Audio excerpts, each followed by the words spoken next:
So next आहे diversification. So हा एक मेन कन्सेप्ट आहे इन्व्हेस्टिंगमध्ये. डायव्हर्सिफिकेशन काय असते की never put all your money in one place. म्हणजे तुमचा जो पूर्ण पैसा आहे तो एका प्लेसमध्ये तुम्ही नका टाकू. जसं की एखादं रिअल एस्टेट असेल तर तुम्ही सगळा पैसा रिअल एस्टेटमध्ये टाकत जाल तर त्याची वर्थ जी आहे ती जसं पाहिजे तसं तुम्हाला भेटणार नाही. जसं तुम्ही फक्त गोल्डच घेत राहाल, म्हणजे फक्त तुम्ही गोल्डमध्येच इन्व्हेस्टमेंट करत आहात, किंवा तुम्ही फक्त रिअल इस्टेटच घेत असाल, तर त्याच्यामुळे काय होईल की तुमचा जो पैसा, तुमचा जो रिस्क आहे तो एका ठिकाणी पर्टिक्युलरली हायर रिस्क मध्ये येईल. बेसिकली डायव्हर्सिफिकेशन काय असते की आपला जो पैसा आहे, सपोज मी 1 लाख रुपये इन्व्हेस्टमेंट करत आहे, पण त्या 1 लाख मध्ये मला काय काय करायचंय की 1 लाख इन्व्हेस्टमेंट करताना तुम्ही 30,000 एफडी मध्ये ठेवू शकता. एफडी मध्ये याच्यासाठी की इमर्जन्सी फंडसाठी, राईट. 30,000 तुम्ही म्युच्युअल फंड मध्ये टाकू शकतात. 20,000चं तुम्ही गोल्ड घेऊ शकतात आणि 20,000चं तुम्ही स्टॉक मध्ये विकत घेऊ शकतात. म्हणजे याच्यामुळे काय होते की तुमचं जी रिस्क आहे, ती रिस्क जी आहे ती रिड्यूस होते. अराउंड आता तुम्ही पहा की मी 1 लाख रुपये जर स्टॉकमध्ये टाकले, पूर्णच्या पूर्ण जर स्टॉकमध्ये टाकले आणि सडनली मार्केट जर खाली आलं, किंवा वॉर सिच्युएशन आली, किंवा कोविड सारखी सिच्युएशन झाली, तर डेफिनेटली तुमचा जे 1 लाखचे आहे ते फक्त 10,000 किंवा 20,000 पण राहू शकतात. त्याच्यामध्ये तुमचं नुकसान होऊ शकते. पण तेच 1 लाख जर मी वेगवेगळ्या ठिकाणी टाकले, जर 30,000 म्युच्युअल फंड, 30,000 एफडी, 20,000 गोल्ड आणि डेफिनेटली 20,000 स्टॉकमध्ये टाकले, तर माझं जे रिस्क आहे ते डेफिनेटली तिथे कमी होणार आहे. त्याच्यामुळे आपण काय करतो, डायव्हर्सिफिकेशन करतो आपल्या इन्व्हेस्टमेंटचं. राईट. ही गोष्ट क्लिअर झाली की 1 लाखाचं फक्त तुम्ही गोल्ड नका घेऊ. तर 1 लाखाचं गोल्ड न घेता तुम्ही त्याला म्युच्युअल फंडमध्ये काही टाका, काही एफडी करा, काही म्हणजे इमर्जन्सी फंडमध्ये टाका, काही त्याचे स्टॉक घ्या, किंवा काही रिअल एस्टेटमध्ये इन्व्हेस्ट करा. जेणेकरून तुमचं रिस्क मॅनेजमेंट जे आहे ते रिस्क मॅनेजमेंट तिथे वर्क करेल. राईट. जर नसेल समजलं तर पुन्हा मी एक्सप्लेन करतो की सपोज तुमच्याकडे 1 लाख रुपये आहे. नाही समज. राईट. 1 लाख रुपये जर तुम्ही एफडी मध्ये जर टाकले, एफडी मध्ये तुम्हाला रेट ऑफ इंटरेस्ट काय किती भेटतोय? 6 to 7%. राईट. पण over the period of time, एका वर्षानंतर 2 वर्षात तुम्ही त्याला विड्रॉ केलं, तर तुम्हाला 1 लाखावर किती भेटणार आहे? अराउंड 2 वर्ष जरी टाकले तर 7% ना 14,000 रुपये एक्स्ट्रा एका लाखावर, right, 2 वर्षावर.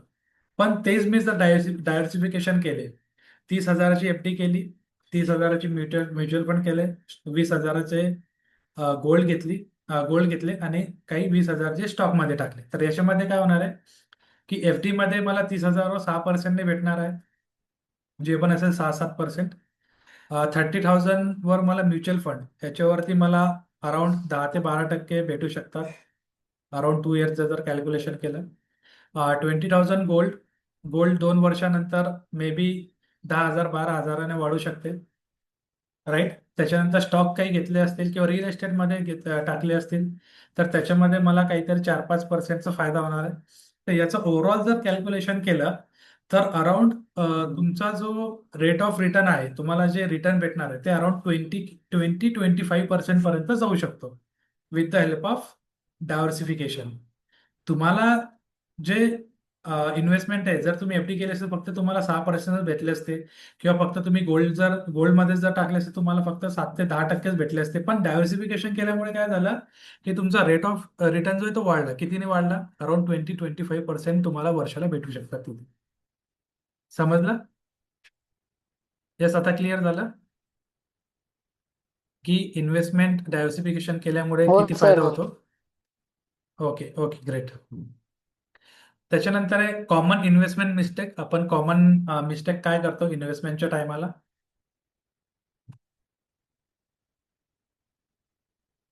Yes. So investing without knowledge. आपण काय करतो की आपल्याला नॉलेज नसते, आपण कोणातरी मित्राचा ऐकतो किंवा नातेवाईकाचा ऐकतो, त्याच्यानुसार आपण इन्व्हेस्टमेंट करतो. ऍक्च्युली त्याला इन्व्हेस्टमेंट करून किती दिवस झालेले, त्याचा गोल डेफिनेटली तुमच्या गोलपेक्षा वेगळा असेल. कारण की आता तुम्ही मृणाली आहे, निशांत आहे, नंदिनी आहे, या तिघांचा गोल जो आहे तो वेगवेगळा असेल. कारण की कोणाचा एक गोल नसू शकतो. कोणाचा गोल असेल की मला माझ्या रिटायरमेंटला 1 करोड रुपये पाहिजे, कोणाचा गोल असेल माझ्या रिटायरमेंट पर्यंत मला 4 करोड पाहिजे असतील, कोणाचं गोल असेल की माझ्या रिटायरमेंटपर्यंत मला 5 करोड पाहिजे असतील. कोणाचं गोल असेल की मला माझं डुप्लेक्स बांधायचं आहे. कोणाचं गोल असेल की मला एक मोठा बंगला बांधायचा आहे. कोणाचं गोल असेल की मला माझ्या फॅमिलीसाठी फॉरेन टूरला जायचं असेल, राईट. प्रत्येकाचे गोल वेगवेगळे आहेत. प्रत्येकाचं इन्व्हेस्टमेंट पण वेगवेगळं राहणार आहे, राईट.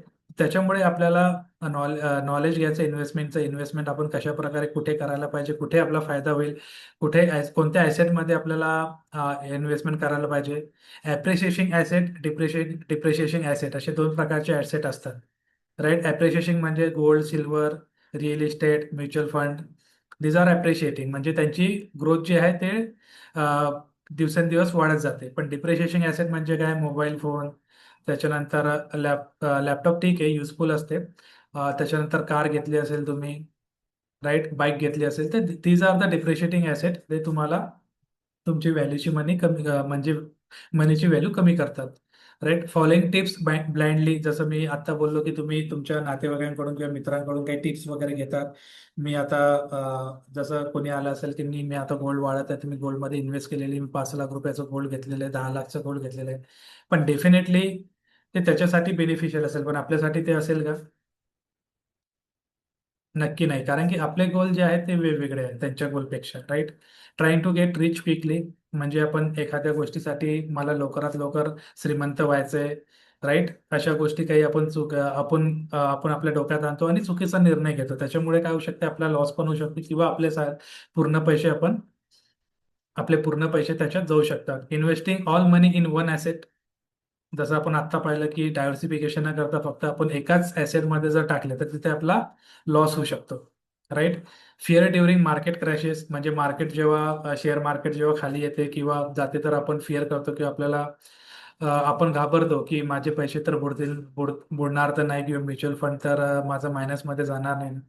कारण की अशा सिच्युएशन हे इन्व्हेस्टमेंट वाढवण्यासाठी युजफुल असतात. जेव्हा मार्केट क्रॅश वगैरे असते तेव्हा आपण डेफिनेटली त्याच्यात इन्व्हेस्टमेंट वाढवायला पाहिजे. नंतर आहे स्टार्टिंग टू लेट, म्हणजे आपण वयाच्या 30व्या वर्षी किंवा 35व्या वर्षी इन्व्हेस्टमेंट चालू करतो. जर तेव्हा आत्ता या एजला जर तुम्ही इन्व्हेस्टमेंट तुमची चालू केली, किमान 1,000 रुपयाने तरी तुमची SIP चालू केली, तर डेफिनेटली त्याचा तुम्हाला उपयोग पडेल, right. These are the common mistakes like investor makes. So आपल्याला हे कॉमन मिस्टेक जे ते अवॉइड करायचे आहेत. सो नेक्स्ट आहे SIP, सिस्टमॅटिक इन्व्हेस्टमेंट प्लॅन. तर हा एक इम्पॉर्टंट कन्सेप्ट आहे. ऍक्च्युली हा म्युच्युअल फंडच्या अंडर येतो, तर आपण हा डिटेलमध्ये नंतर घेणारच आहोत. तर आपण पाहत असाल ॲडव्हर्टाइजमेंट आपल्या टीव्हीवरती येते की म्युच्युअल फंड सही आहे, राईट. ते म्युच्युअल फंड जे आहे एक ट्रस्ट आहे, जे की सेबीच्या अंडर ॲज अ रेग्युलेटरी ते काम करते, राईट. तर SIP म्हणजे काय, सिस्टमॅटिक इन्व्हेस्टमेंट प्लॅन. आता म्युच्युअल फंडने SIP का आणलं, कारण की जे छोटे इन्व्हेस्टर आहेत, जसे मिडल क्लास आहे, लोअर मिडल क्लास आहेत, त्यांना एक सेव्हिंगची हॅबिट लागायला पाहिजे. कारण की त्यांच्याकडे ॲज अ लमसम अमाऊंट नसते किंवा 5-10 लाख किंवा 1 लाख रुपये ॲट अ टाइम नसतात. तर त्यांनी काय केलं की SIP काढली, सिस्टमॅटिक इन्व्हेस्टमेंट प्लॅन. याच्यामध्ये काय असते की तुम्ही मंथली 500 रुपयापासून ते हजार लाखो रुपयापर्यंत तुम्ही इन्व्हेस्टमेंट करू शकतात, right. SIP mean investing a fix amount regularly, म्हणजे मंथली तुम्ही इन्व्हेस्टमेंट करू शकता. जसं RD मध्ये आपण महिन्याला RD करतो, राईट. एक फिक्स अमाऊंट आपण त्याच्यामध्ये RD मध्ये टाकत असतो, तसं हे SIP मध्ये आपण टाकू शकतो. एक्झाम्पल आहे 2,000 every month into mutual fund. Mutual फंडमध्ये जर मी 2,000 रुपये डेली मंथली जर टाकले, तर त्याचं बेनिफिट काय होतं, डिसिप्लिन अर्थ एक. त्याच्यानंतर rupee cost averaging, power of compounding आपल्याला तिथे पाहायला भेटते. जसं आपण आता पाहिले पॉवर ऑफ कंपाऊंडिंग काय असते, suitable for student and beginners, right. तर हे SIP आपण नक्की काढायला पाहिजे ॲज अ अर्ली एज. तर याच्यासाठी तुमच्या पॅरेंट्सला तुम्ही फोर्स नका करू, पण ॲटलिस्ट तुम्हाला जे पिगी बँक वगैरे म्हणजे जे पण पिगी बँकमध्ये अमाऊंट जमा होईल किंवा तुमचे पॅरेंट्स तुम्हाला काही पैसे द्यायचे असेल खर्चायला, तर ते तुम्ही यूज करा सेव्हिंगसाठी. त्या सेव्हिंगमधून तुम्ही तुमचं इन्व्हेस्टमेंट स्टार्ट करू शकता, राईट. तर हा एक SIP चा कन्सेप्ट आहे. फक्त थेरॉटिकली तुम्हाला माहीत पडलं तरी चालेल. याच्यावरती आपण डिटेलमध्ये घेणारच आहोत, राईट. नंतर येस, आता काही प्रॅक्टिकल ऍक्टिव्हिटी आहे. तुम्हाला काय करायचंय,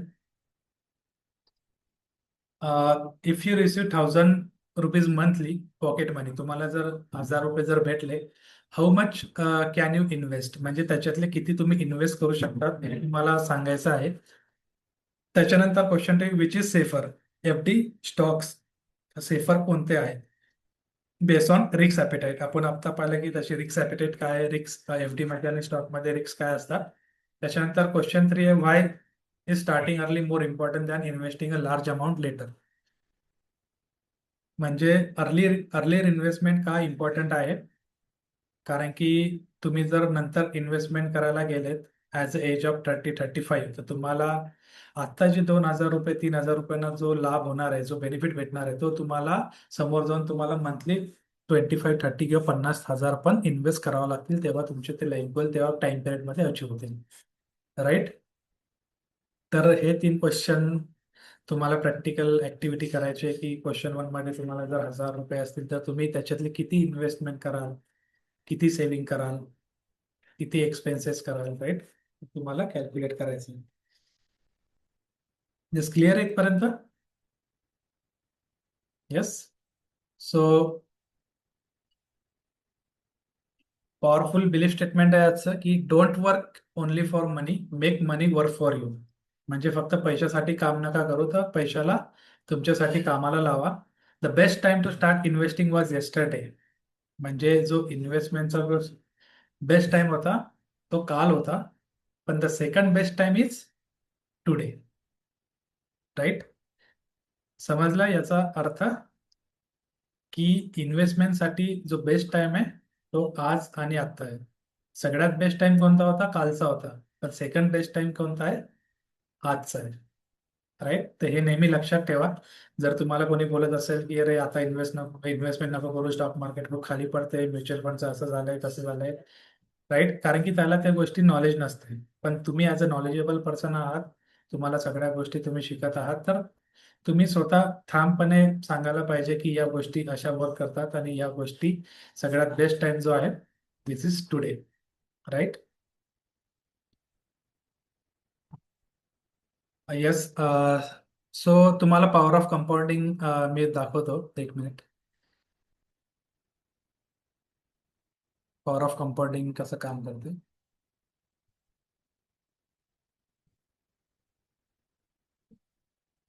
मी share my screen. SIP calculator आहे. तुम्ही पण तुमच्या मोबाईलमध्ये पाहू शकता की SIP कॅल्क्युलेटर कसं वर्क करते. एस आय पी मध्ये पण डायव्हर्सिफिकेशन केल्या जाते. राईट. बहुतेक जणांना हे माहीत नसते की SIP मध्ये पण डायव्हर्सिफिकेशन होते किंवा नाही, कारण SIP मध्ये पण आपण डायव्हर्सिफिकेशन करतो. राईट. ही गोष्ट लक्षात ठेवा. सपोज आपण आता 5,000चं जे एक्झाम्पल पाहिलं होतं त्याची अमाऊंट पाहू. 5,000 आपण किती पिरियडसाठी इन्व्हेस्टमेंट केले होते? 25 इयर्ससाठी. राईट. एक्सपेक्टेड रिटर्न आपण 10 ठेवलं होतं. राईट. 10% पकडू, तसं 12% असते पण आपण मिनिमम 10% ठेवू. तर आपण पाहू की कॅल्क्युलेशनच्या हिशोबाने किती होतात. अराउंड हे किती होता? थोडं माझंही चुकलं होतं, 62 लॅक्स 25 इयर्समध्ये. जर 10 वर्षासाठी मी 5,000 जर कंटिन्युअसली इन्व्हेस्टमेंट केले तर त्याची अमाऊंट किती होते? एक्सपेक्टेड अमाऊंट दिसते सगळ्यांना? तुम्ही अमाऊंट किती इन्व्हेस्टमेंट करता? 15 हो लाख सर, हो. पण तुम्हाला वेल्थ गेल किती होणार आहे? 47 lakh around. This is a power of compounding. Right. This is a power of investing early. तर तुम्ही विचार करा, आता तुम्ही किती वर्षाचे आहात, म्हणजे तुम्हाला 5,000 जर तुम्ही इन्व्हेस्टमेंट केले 25 इयर्ससाठी, तर डेफिनेटली तुम्हाला 60 लॅक्स रुपीज भेटतील. पण त्या टायमाला 20 वर्ष 25 वर्षानंतर मे बी त्याची व्हॅल्यू कमी असेल, पण तेवढीही कमी नसणार आहे. तुमचे तिथे लाईफ गोल अचीव होऊ शकतात. राईट. अजून एक जर एक्झाम्पल पाहिलं, जर मी 10,000 केले, अमाऊंटचा डिफरन्स पहा. 25 वर्षासाठी 10%च घेऊ. अजून मी 12% पर्यंत गेलो नाही, मिनिमम 10% आहे. किती होतात? 1,24,00,000. राईट.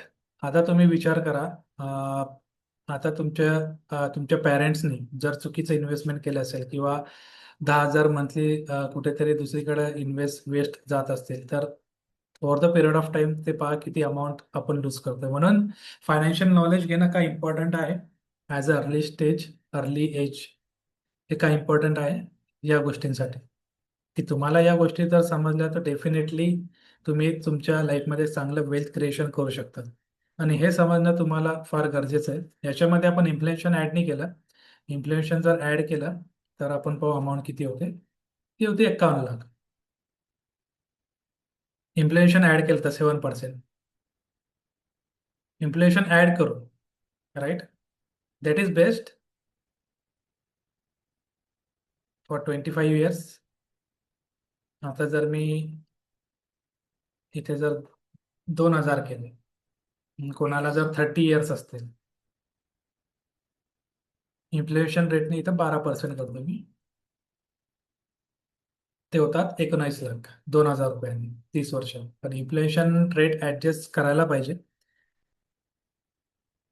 पण इन्फ्लेशन रेट जर ऍडजस्ट नाही केलं तर हे होतात 61 लॅक्स.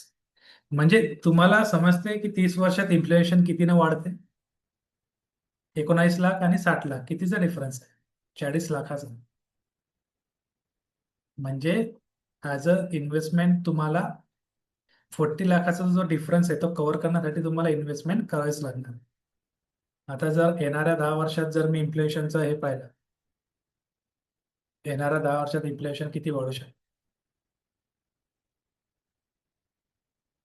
3 लाख.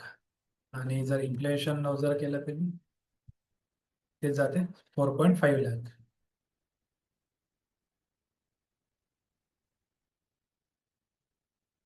सो बेसिकली कितीचा 1-1.5 लाखाचा फरक पडतोय.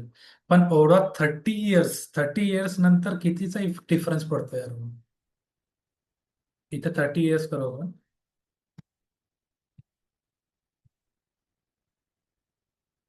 हा फक्त 2,000वरती आहे. किती भेटतं? 19 लाख. आणि जर इन्फ्लेशन रेट जर नाही म्हटलं तर 61 लॅक. काहीतरी चुकतंय ना? ओके, 61 लॅक. आणि विदाउट इन्फ्लेशन आणि विथ इन्फ्लेशन किती होते? म्हणजे येणाऱ्या 10 वर्षात तेवढं वाढत नाहीये, पण येणाऱ्या 20 वर्षात कितीने वाढते? अराउंड 40 लॅक. समजलं? म्हणजे समोर जाऊन परिस्थिती किती बिकट होणार जर तुम्ही इन्व्हेस्टमेंट स्टार्ट नाही केलं तर. राईट? समजलं? Yes. That's is a thing आजच्या सेशनमध्ये. येस. कोणाला काही बोलायचं आहे आजच्या सेशन बद्दल?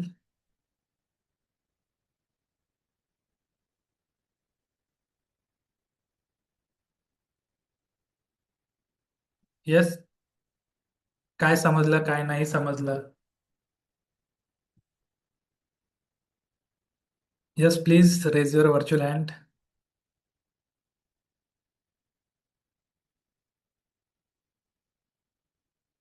Yes Sandeep sir.